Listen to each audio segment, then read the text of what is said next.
നമസ്കാരം ബാദുഷ. മലയാളികൾ അല്ലെങ്കിൽ ലോകത്തെമ്പാടുമുള്ള മലയാളികൾ കാത്തിരുന്ന ഒരു വിധി കഴിഞ്ഞ ദിവസം പുറത്തു വന്നു. മറ്റൊന്നുമല്ല, ഗ്രീഷ്മയുടെ വിധിയാണ്. നമ്മൾ ഇപ്പം വിളിച്ച് പരിചയിച്ച കഷായം ഗ്രീഷ്മയുടെ വിധി കഴിഞ്ഞ ദിവസം നെയ്യാറ്റിങ്കര അഡീഷണൽ സെഷൻസ് കോടതി പറഞ്ഞിട്ടുണ്ട്. വധശിക്ഷയാണ് വിധിച്ചേക്കുന്നത്. ഈ വിധിയുമായി ബന്ധപ്പെട്ട് ബാദുഷയ്ക്ക് എന്താണ് പറയാനുള്ളത്? ഭീഷണി കൊടുത്തേക്കുന്നത് 15 വർഷവും തൂക്കുകയറുമാണ്. ഓക്കെ. ഇതിനകത്തൊരു പ്രശ്നം, സെഷൻസ് കോടതിയാണ് വധശിക്ഷ നിശ്ചയിക്കുന്നത്. ഗ്രീഷ്മ അടക്കം കേരളത്തിലെ 40ഓളം പേരാണ് വധശിക്ഷ കാത്ത് കേരളത്തിലെ പല ജയിലുകളിൽ കഴിയുന്നു.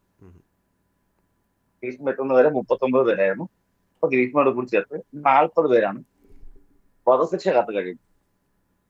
നമുക്കറിയാം, ഇവിടെ കേരളത്തിൽ അടുത്ത കാലത്ത് ഞാൻ വധശിക്ഷ കേട്ടിട്ടുണ്ടോ? അത് ഇല്ല കേട്ടിട്ടുണ്ടോ? ഇല്ല ഇല്ല. കാരണം വലിയ ബുദ്ധിമുട്ടാണ്. അപ്പം 40ഓളം പേര് കേരളത്തിൽ ഇപ്പോഴും ഗ്രീഷ്മ അടക്കം 40ഓളം പേര് വധശിക്ഷ കാത്ത് കഴിയുമ്പോൾ ഇപ്പതാ ഗ്രീഷ്മ കൂടി വധശിക്ഷ കൊടുത്തിരിക്കുക. വധശിക്ഷ വിധി പറയുന്നത് അപൂർവങ്ങളിൽ അപൂർവമായ കേസ് ആയതുകൊണ്ടാണ് വധശിക്ഷ വിധിച്ചത് എന്ന് തന്നെയാണ് ജഡ്ജി പറഞ്ഞിട്ടുള്ളത്. പക്ഷേ ഈ വിധി കേട്ട ഗ്രീഷ്മയ്ക്ക് യാതൊരു മനോഭാവ ഇല്ലായിരുന്നു. യാതൊരു ഭാവവ്യത്യാസവും ഇല്ലായിരുന്നു. ആദ്യം കോടതി കൊണ്ടുവന്ന് ചെറുതായിട്ടൊന്ന് കരഞ്ഞെങ്കിലും വിധി കേട്ടപ്പോഴൊക്കെ കൂളാൻ നിന്നാണ് വിധി കേട്ട് പോയത്. മാധ്യമങ്ങൾക്ക് പോലും പ്രതികരിക്കാനൊന്നുമില്ല. പോവാറ്. ഞാൻ ആ കോർട്ടിലുണ്ടായിരുന്നു. ഈ കേസ് അന്വേഷണം നടക്കുന്ന സമയമുണ്ടല്ലോ. ആ ഈ അന്വേഷണം നടക്കുന്ന സമയത്ത് ഞാൻ അന്വേഷണത്തിന്റെ ബന്ധപ്പെട്ട ആൾക്കാരോട്ടൊക്കെ സംസാരിക്കുന്നുണ്ടായിരുന്നു. അപ്പം അപ്പോഴും അല്ലാതെ അറിഞ്ഞ കാര്യങ്ങൾ തന്നെയാണ്. പിന്നീട് മാധ്യമങ്ങളും വാർത്തകൾ തന്നെയാണ്. ഗ്രീഷ്മ നല്ല കോൺഫിഡന്റ് ആണ്. നല്ല കോൺഫിഡന്റ്, ഓവർ കോൺഫിഡന്റ് ആണ് എന്നൊരു കാരണം ഗ്രീഷ്മ പറയുന്നത്, എനിക്കിപ്പോ 24 വയസ്സാണ്. ഏറിയാൽ എനിക്കൊരു 14 വർഷത്തെ തടവ് കിട്ടും. ഓക്കെ. ഞാൻ ആ 14 വർഷം കഴിഞ്ഞ് എന്റെ 38 വയസ്സ് ഞാൻ പുറത്തിറങ്ങും. പുറത്തിറങ്ങും. എന്നിട്ട് ഞാൻ ജീവിച്ചോളാം. 38 വയസ്സിൽ ഞാൻ പുറത്തിറങ്ങുമെന്ന് ഗ്രീഷ്മ പറഞ്ഞു. ഈ വധശിക്ഷ വന്നപ്പോൾ ഇനി കാണാമല്ലോ എന്ന് പലരും പറയുന്നുണ്ടായിരുന്നു. ഒരുപക്ഷെ ഇപ്പം ഈ മാധ്യമ മേഖലയിൽ അല്ലെങ്കിൽ ഈ ഒരു മേഖലയിൽ നിൽക്കുന്നവർക്കറിയാം ഇതെത്രമാത്രം പ്രാക്ടിക്കലാണ് എന്നുള്ളത്. മേൽക്കോടതിയിൽ പോയാൽ അത് പറഞ്ഞപ്പോൾ തന്നെയാണ് നമ്മളെ റിട്ടേർഡ് ജഡ്ജായിട്ടുള്ള ഹൈക്കോടതി ജഡ്ജായിട്ടുള്ള കമാൽ പാഷ കഴിഞ്ഞ ദിവസം ഈ ഒരു വിധിയുമായി ബന്ധപ്പെട്ട് കുറച്ച് കാര്യങ്ങൾ പറഞ്ഞിട്ടുണ്ടായിരുന്നു. ഈ വിധി കുറച്ച് കൂടിപ്പോയി എന്നാണ് അദ്ദേഹത്തിൻ്റെ ഭാഗത്തു നിന്ന് വന്ന വിശദീകരണം. അതിനെപ്പറ്റി എന്താ പറയുന്നത്? അതായത് സുപ്രീം കോടതി പോയി കഴിഞ്ഞ് കഴിഞ്ഞാൽ, അല്ലെങ്കിൽ ഹൈക്കോടതിയിലോ അല്ലെങ്കിൽ മേൽക്കോടതികളിൽ പോയി കഴിഞ്ഞ് കഴിഞ്ഞാൽ ഇത് നിൽക്കില്ല എന്നുള്ള രീതിയിലാണ് അദ്ദേഹം പറയുന്നത്. അപ്പം അത് സത്യമാണോ? ഞാൻ അതിന് മുന്നേ ഒരു പേഴ്സണൽ ഒപ്പീനിയൻ കൂടി പറഞ്ഞു. ഇതിനകത്ത് മെയിനായിട്ട് വധശിക്ഷയോട് എനിക്ക് പേഴ്സണലി താല്പര്യമില്ല. ഒരാളെ കൊന്നു കഴിഞ്ഞാൽ അയാൾ തെറ്റ് ബോധ്യപ്പെട്ട് ശിക്ഷിക്കപ്പെടുന്നു എന്നുള്ളതിനോട് ഞാൻ അങ്ങനെ വിശ്വസിക്കുന്നില്ല. എപ്പോഴും ഒരാൾക്ക് ഞാൻ ചെയ്ത് തെറ്റാണെന്ന് തോന്നാനുള്ള സമയം ഒന്ന്. രണ്ടാമത് ആ എനിക്ക് തെറ്റ് പറ്റിപ്പോയി എന്നുള്ള തോന്നലൊന്നും ഗ്രീഷ്മയ്ക്ക് നിലവിലില്ല. ഒന്ന്. രണ്ടാമത്, ഇങ്ങനെയുള്ള ഗ്രീഷ്മ തൂക്കിക്കൊന്ന ഗ്രീഷ്മയ്ക്ക് എന്ത് കുറ്റബോധം ഉണ്ടാവുന്ന ഒന്നും ഉണ്ടാവില്ല. നമ്മൾ എപ്പോഴും നമ്മുടെ ഇവിടുത്തെ ജയിലുകൾ എന്ന് പറഞ്ഞ എന്താണ്, ഈ പറഞ്ഞ തെറ്റ് പറ്റി അവിടെ അതിന് തിരുത്താനുള്ള അവസരങ്ങൾ നൽകുന്നതാണ്. ഞാൻ പൊതുവെ തൂക്കുകാരനോട് അല്ലെങ്കിൽ ഒരു അങ്ങനെ കൊലപാതകം അല്ലെങ്കിൽ ഈ പറഞ്ഞ തൂക്കുകയർ കൊടുക്കുക അല്ലെങ്കിൽ ഡെത്ത് എന്നൊരിതിനോട് എനിക്ക് അങ്ങനെ താല്പര്യമില്ല. പൊതുവെ താല്പര്യമില്ല. അതിപ്പോ ഏത് കേസായിരുന്നാലും തൂക്കുകയറിനോട് എനിക്ക് പൊതുവെ താല്പര്യമില്ല. അത് മാത്രമല്ല, ഞാൻ നേരത്തെ പറഞ്ഞ പോലെ 40ഓളം പേര് തൂക്കുകയർ കാത്ത് കിടപ്പുണ്ട് ഗ്രീഷ്മയുടെ. ഇന്ന് ഗ്രീഷ്മയ്ക്ക് സംഭവിക്കാൻ പോകുന്നത്, ഇപ്പൊ സെഷൻസ് കോടതിയാണ് വിധിച്ചത്. ഇതിന് മേൽക്കോടതിയിലേക്ക് പോകുമ്പോൾ ഈ ഡെത്ത് എന്നുള്ളത് എടുത്തു കളയും. അതായത് തൂക്കുകയർ എടുത്തു കളയും. ഉറപ്പാണ് തൂക്കുകയർ എടുത്തു കളയും. രണ്ടാമത്, ഈ 15 വർഷം എന്നുള്ളത് ഗ്രീഷ്മയ്ക്ക് ഒരു 10 വർഷമാക്കി കിട്ടുകയും ചെയ്യും. ഇത് പറയാനുള്ള കാരണം കൂടി പറയാം. ഈ പറയാനുള്ള കാരണം, ഇപ്പം ഗ്രീഷ്മയുടെ മാമന് കിട്ടിയിരിക്കുന്നത് അറിയാലോ, 3 3 വർഷമാണ്. വർഷമാണ്. വെറും 3 വർഷമാണ്. അതായത് ചെലവ് നശിപ്പിക്കാൻ കൂടെ നിന്നുള്ളതാണ് നിർമ്മലകുമാരന് കിട്ടിയിരിക്കുന്ന ശിക്ഷ. അപ്പൊ ഈ 3 വർഷം തന്നെ എളുപ്പത്തിൽ പോകും. ഈ 3 വർഷം എന്നുള്ളത് തള്ളി 1 വർഷം കിട്ടും. അപ്പൊ അങ്ങനെ വരുമ്പോ സ്വാഭാവികമായും ഗ്രീഷ്മ പറഞ്ഞതുപോലെ 38 വയസ്സിലല്ല, ചിലപ്പോ ഒരു 34 വയസ്സിൽ തന്നെ ഗ്രീഷ്മ പുറത്തിറങ്ങും.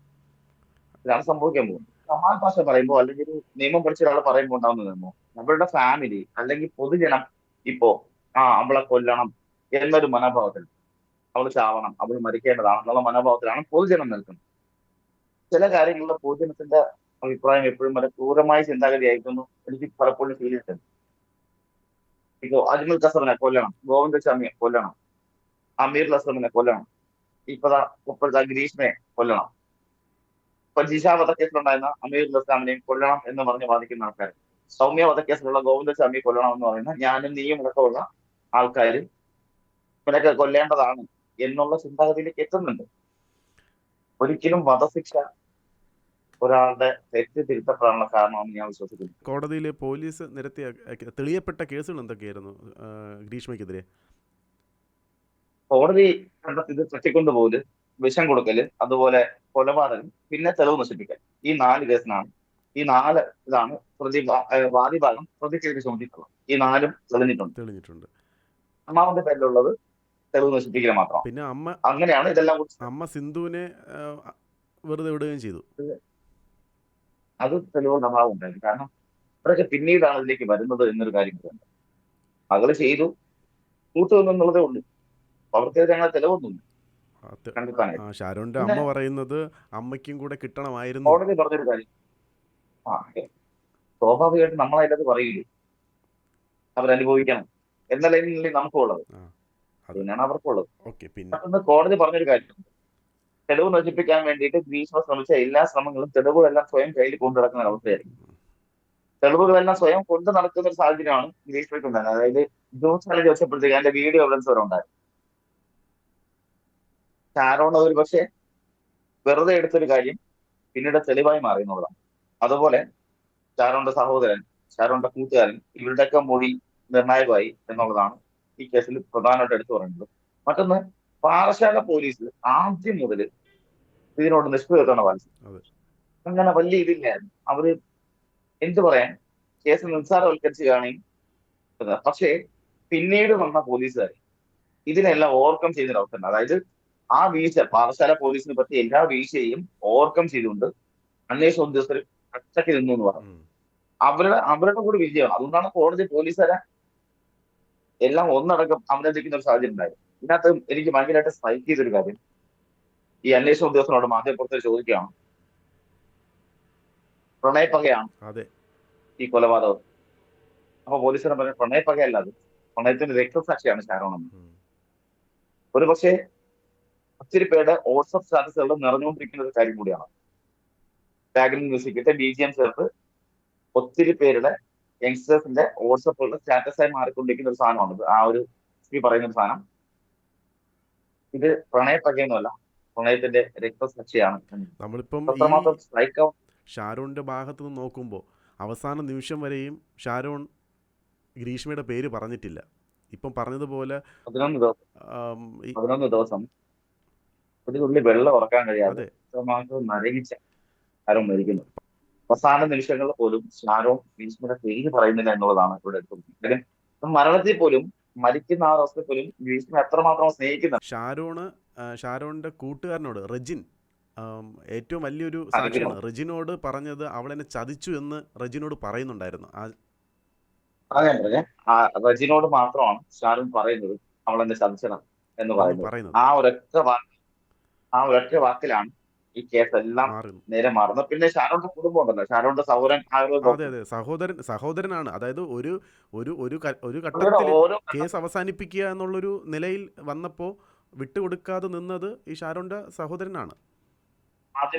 മാധ്യമങ്ങൾക്ക് ഓരോ സംഭവങ്ങൾ അറിയിച്ചുകൊണ്ടിരുന്നതും അതുപോലെ ലൈനിലേക്ക് നിർത്തിയതും സഹോദരനാണ്. 23 വയസ്സിലാണ് ഗ്രീഷ്മ ചെയ്തേക്കുന്നത്. അപ്പം തന്നെ ആ ഒരു പ്രായത്തിലുണ്ടാവുന്ന ആ ഒരു അത്രയും ക്രിമിനലായിട്ടുള്ളൊരു ചിന്താഗതി, അതാണ് ഇവിടെ പോലീസുകാർക്കും. ഗ്രീഷ്മ പലപ്പോഴും പറഞ്ഞിട്ടുണ്ട്, കോടതിയിൽ നിന്നും പ്രായത്തിൻ്റെ ഒരു പരിഗണന കിട്ടും, പക്ഷെ അതിനെല്ലാം മാറ്റിമറിച്ചിട്ടാണ് കോടതി വധശിക്ഷയ്ക്ക് വിധിക്കുന്നത്. പക്ഷേ മുന്നേ പറഞ്ഞതുപോലെ തന്നെ നമ്മൾ ഈ കേരളത്തിൽ എത്രമാത്രം അത് നടപ്പിലാകുമെന്നുള്ളത് ഇനി കണ്ടറിയേണ്ടിയിരിക്കുന്നു. ഇപ്പോൾ എന്താണ് സംഭവിക്കുക എന്നുള്ളത് പറഞ്ഞാൽ കണ്ടറിയേണ്ടത് തന്നെയാണ്. പിന്നെ ഇതിന്റെ ഒരു ശിക്ഷ എന്താണെന്ന് അറിയാമോ? അതുകൂടി പറഞ്ഞു. ഗ്രീഷ്മയ്ക്ക് കിട്ടാൻ പോകുന്ന ഏറ്റവും വലിയ ശിക്ഷയും ഇനി കോടതി കയറി ഇറങ്ങുക എന്നുള്ളത് തന്നെയാണ്. ഇപ്പൊ ഹൈക്കോടതി പോകുമ്പോൾ ആദ്യം പിന്നീട് എടുക്കുള്ളൂ. പിന്നെ അവിടെ നിന്ന് പിന്നെ എന്തായാലും വാദങ്ങൾ കേട്ട് ഇങ്ങനെ കോടതി കയറി കിടക്കും. എന്തായാലും കുറ്റം തെളിഞ്ഞു. കോടതിക്കറിയാം. മേൽക്കോടതിയിൽ പോയി കഴിഞ്ഞാലും സത്യസന്ധത തെളിയിക്കാൻ പോകുന്നതല്ല. ശിക്ഷയിൽ ഇളവ് വേണ്ടി പോകുന്നതാണ്. അപ്പോൾ കോടതി ആ രീതിയിൽ മാത്രമേ ആ, കൈകാര്യം ചെയ്യത്തുള്ളൂ ആ ഒരു കേസിനെ. അത് ഇതില് വേറൊരു സംഭവം ഉണ്ടായിരുന്നു. നമുക്ക് ഈ സെഷൻസ് കോടതി വരുമ്പോൾ കുഴപ്പം എന്ന് പറഞ്ഞാൽ നമ്മുടെ 10-ലൊരു കേസാണ്. ഉം. 10-ലൊരു കേസ് സെഷൻസ് കോടതി വരുമ്പോൾ 10-ലോ 100-ലോ ഒരു കേസാണ്. അതുകൊണ്ടാണ് അപൂർവങ്ങളിൽ അപൂർവമായ എന്നൊരു സംഭവം വരുന്നത്. ഹൈക്കോടതി ചെല്ലുമ്പോൾ 1000-ലൊരു കേസാണ്. ഉം. 1000 കേസുകളിൽ ഒന്നാണ്. സുപ്രീം കോടതി പോകുമ്പോൾ ലക്ഷം കേസുകളിൽ ഒന്ന്. ഉം. അപ്പം സുപ്രീം കോടതി ചില സംഭവിക്കുന്ന രാജ്യത്തുള്ള എല്ലാ കേസുകളിലും ഇതുപോലത്തെ ഒത്തിരി കേസുകളുണ്ട്.